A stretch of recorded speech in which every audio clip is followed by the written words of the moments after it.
দব হাদিসে যেটা গুইসাপ জাতীয় একটা প্রাণীর কথা সহিহ বুখারীতে এসেছে, যেটা আমাদের বাংলাদেশে অনেক এলাকায় সান্ডা বলে থাকে। তো এই গুইসাপ জাতীয় প্রাণী খাওয়া কিন্তু হারাম নয়। আমরা সহিহ বুখারীর বর্ণনায় জেনেছি যে আল্লাহ রাসূল সাল্লাল্লাহু আলাইহি ওয়াসাল্লামের স্ত্রী মাইমুনা রাদিয়াল্লাহু তাআলা আনহার বাসায় আল্লাহ রাসূল সাল্লাল্লাহু আলাইহি ওয়াসাল্লাম সহ অনেক সাহাবারা খেতে বসেছিলেন। সেখানে একটা প্লেটে গুইসাপকে ফ্রাই করে দেওয়া হয়েছিল।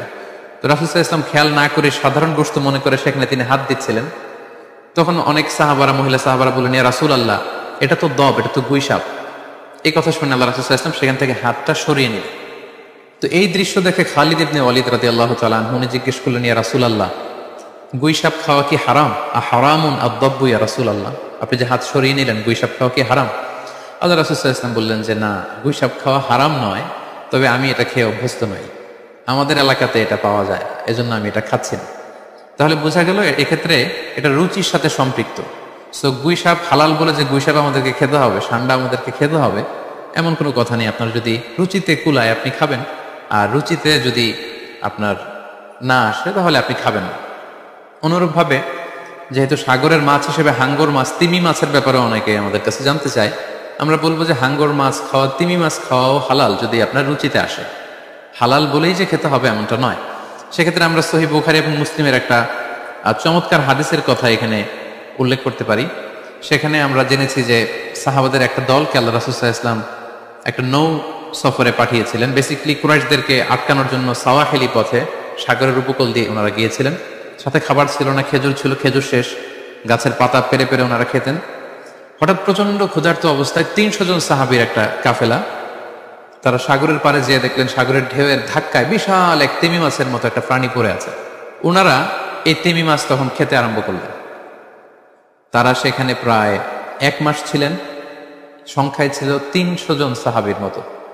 ওনারা এই তিমি মাছ খেয়ে এটাকে ফ্রাই করে, এটাকে সিদ্ধ করে করে টানা ১ মাস ওনারা খেলেন। এবং হাদিসে এসেছে যে আমরা এই তিমি মাছের গোশত খেয়ে, যদিও হাদিসের শব্দটা এসেছে আম্বার জাতীয় একটা মাছ, তো এটা এত বড়, এটা ব্লু ওয়েল টাইপের কোনো একটা মাছ হবে, নীল তিমি টাইপের কোনো একটা মাছ হতে পারে।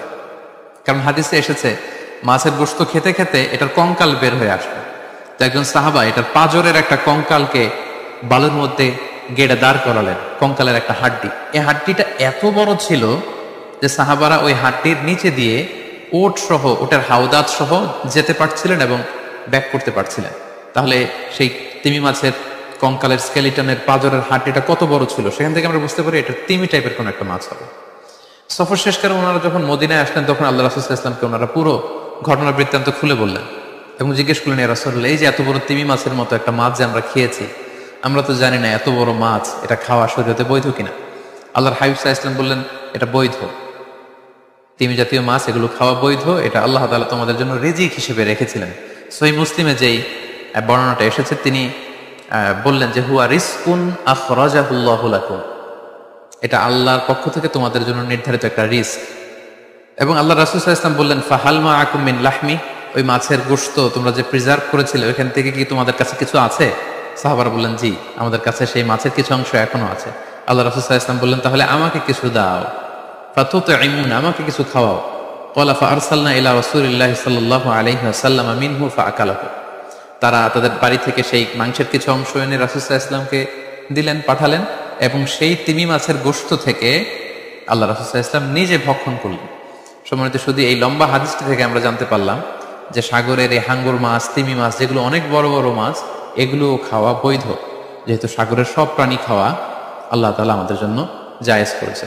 তাহলে আমরা এই সিদ্ধান্তে উপনীত হতে পারি যে সামুদ্রিক সব ধরনের প্রাণী খাওয়া বা সি ফুড খাওয়া জায়েজ, যদি এটা স্বাস্থ্যের জন্য ক্ষতিকর নয় বা এর মধ্যে বিষাক্ত কোনো জিনিস নেই, এটা যদি প্রমাণিত হয়, অর্থাৎ বিষাক্ত নয় এবং ক্ষতিকর বলে প্রমাণিত নয়, এটা যদি আমরা নিশ্চিত হতে পারি, তাহলে আপনার রুচিতে কুলালে আপনি যে কোনো ধরনের সি ফুড খেতে পারেন।